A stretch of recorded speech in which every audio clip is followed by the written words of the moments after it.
Hey guys, Ian here, and today I'm actually going to go over the two backpacks that I used this past year for my mobile hunting setup. Here we go.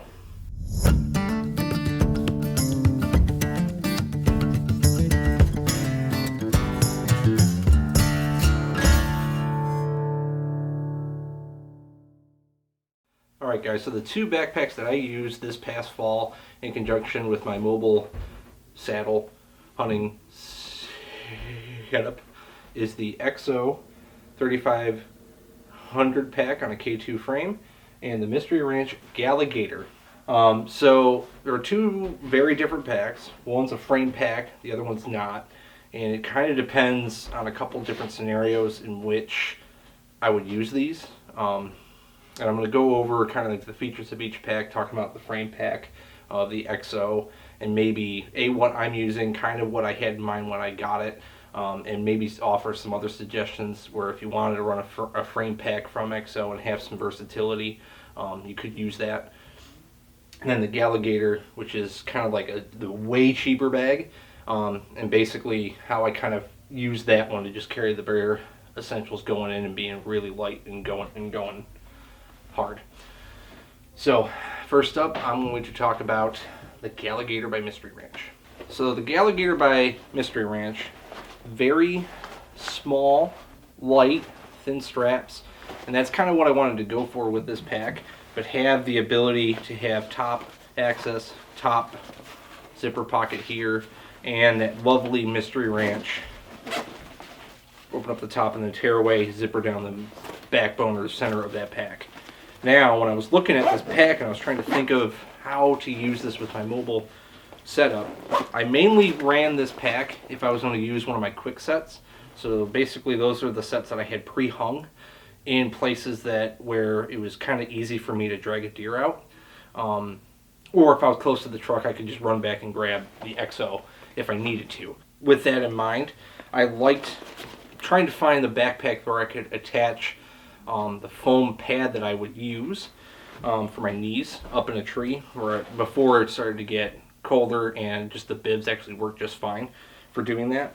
So the buckles on the outside here made it really nice to be able to securely attach that foam pad to the outside of the backpack, as well as if I wanted to actually attach the mobile setup, like in terms of the platform, the sticks, everything, and just throw it all on the back of the pack. I could attach through here and here. There is a way for me to. It's not the most easiest way of doing it, but there's a way for me to attach with these buckle sides that come around the front. Right here you can kind of feed the top part of your stick through, cinch down, top part of your stick, cinch down, and then obviously with these buckles you could just kind of feed it through the platform, attach the platform on the outside of this. Now it's a little different. I did have to mod this a little bit because it came with this nice, if you see like the teal, it came with teal buckles, teal draw cords for the zipper pulls. So I just got some lime green paracord, swapped those out, got some black buckles from REI, swapped those out just to kind of make it a little less bright in terms of that color. In terms of what I would put in here, it was solely my camera arm, cameras, GoPro, microphone, the M50, the Muddy basic arm that I would use, attached at the outside, a Bogue trail camera mount with a strap that I would actually use to actually mount my GoPro. If I didn't have a limb or something, I could use the clamp and attach it to it. I kept that in the main pocket as well.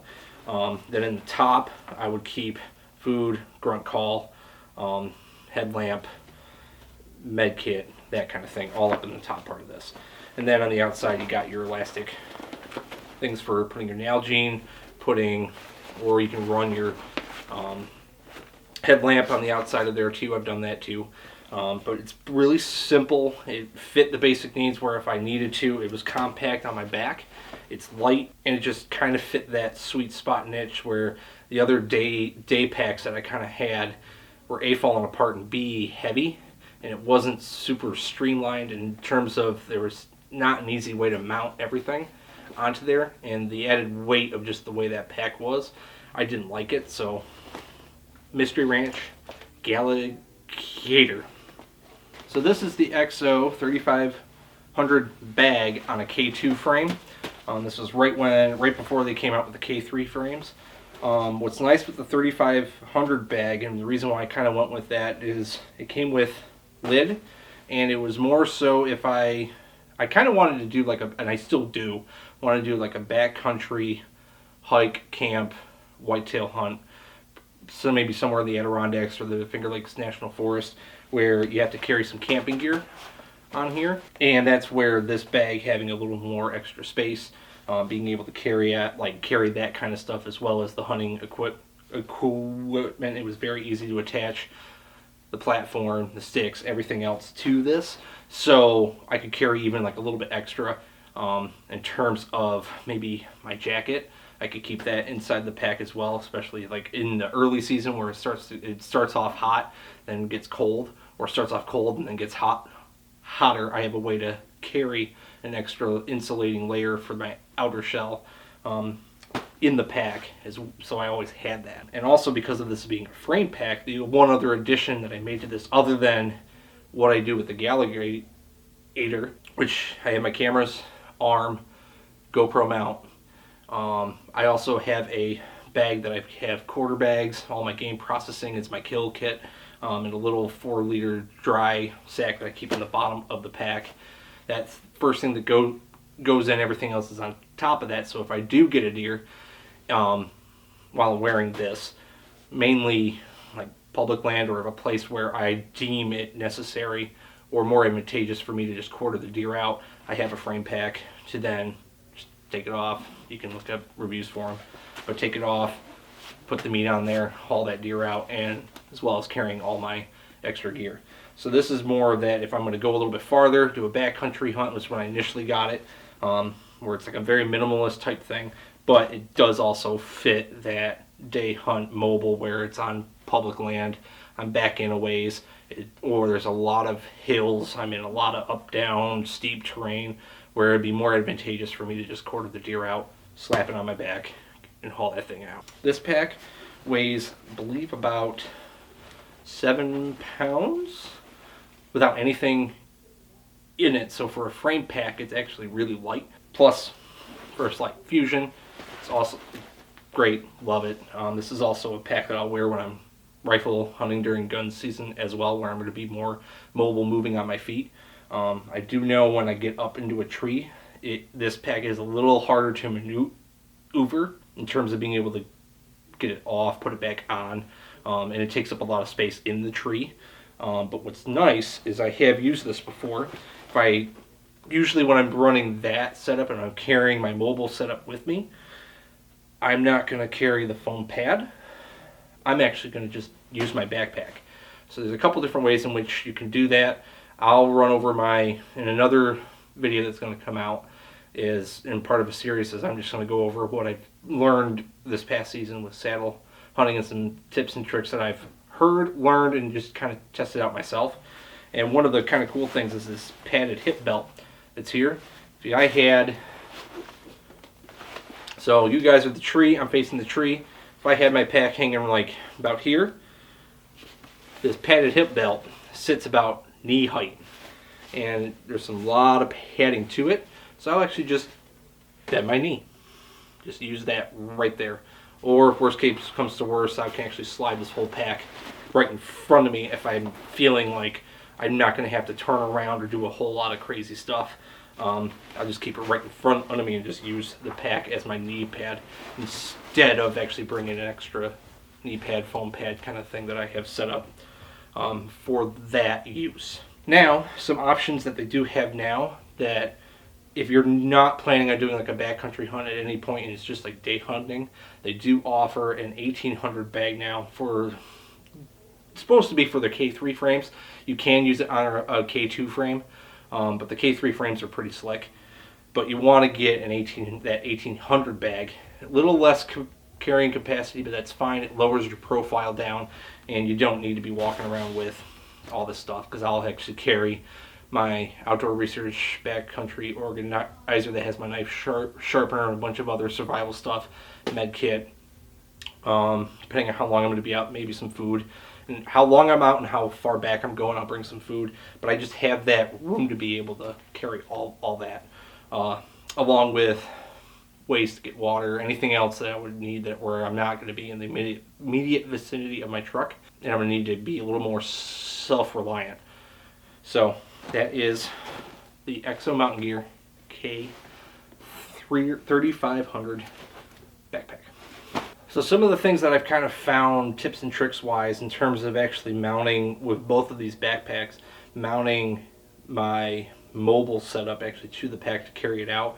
One thing, it's important to have it be balanced. So if you're going to attach your sticks onto the pack, there is a mod that I did to my sticks so I can actually separate them into two groups. It's more so for helping me ease my process of climbing a tree, but added side effect, it makes it easier for me to also just keep those two as a bundle and attach them to either side of my backpack. And luckily, the sticks that I use are low profile. They're not very big. They don't weigh all that much. The total weight on these things is going to be about like 7 pounds, so about the same much as the backpack. So it's nice to actually be able to balance that out and then have the platform also right on the back so nothing's double stacked or anything. It's just nice and flat. But I look for a backpack with, especially when it comes to saddle hunting with the platform, those buckles around the back, looking for that, and then looking for straps around the side so that way if I need to, I can attach the sticks to the outside, especially if I feel like I'm going to need both my hands when going into a place to hunt or coming out. But the other thing you could do if you didn't want to do that and kind of save your back a little bit, you can also just keep your sticks in a stack of 4, carry that in with your right hand, bow in your left hand, or your gun, whatever hand you are. But you can just carry the stack of 4 depending on what sticks you have.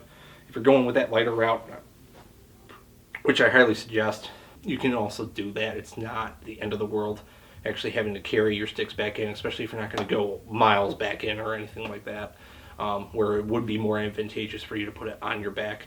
But biggest advice when looking for a pack is kind of being prepared for everything, but mainly just kind of streamlining and having those 3 key things where you can easily attach and detach from your pack.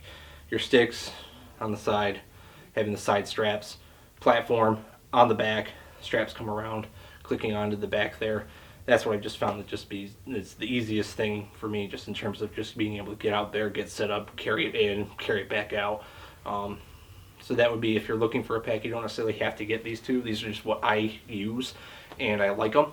The Galligator is going to run you closer to about a $50 range, $50 pack, I believe is what I got that one for.